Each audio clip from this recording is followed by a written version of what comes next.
আপনারা জানেন আজকে আমরা এখানে দ্বিতীয় সমাবেশ করতে যাচ্ছি।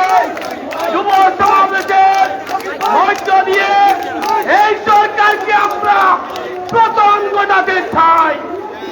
আপনারা জানেন সারা বাংলাদেশে এই ব্রিটিশ সরকারের লেনিয়ে দেওয়া বাহিনী আমাদের ভাইকে নির্মমভাবে হত্যা করেছে।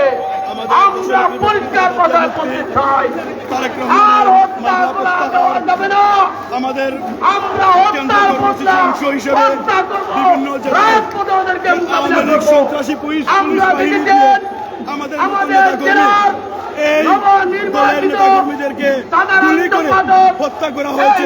তার প্রতিবাদে এই সিলেট জেলা বিভাগীয় সমাবেশ সমাবেশ বিভিন্ন জেলা থেকে বিভিন্ন উপজেলা থেকে এই সমাবেশে যোগদান করেছে।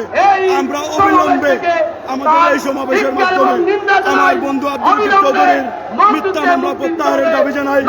আমার বন্ধু সিলেট জেলার যুবদলের বিপুল বুটে তৃণমূলের নির্বাচিত সাধারণ সম্পাদক মকসুদ আহমেদের মিথ্যা মামলার বিনা গ্রেপ্তার বিনা মামলা তাকে গ্রেপ্তার করা হয়েছে। তার প্রতিবাদ আমরা নিন্দা জানাই।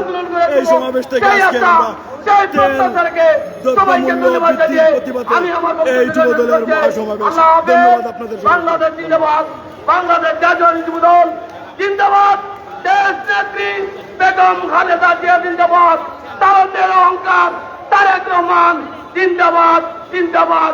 সবাইকে ধন্যবাদ।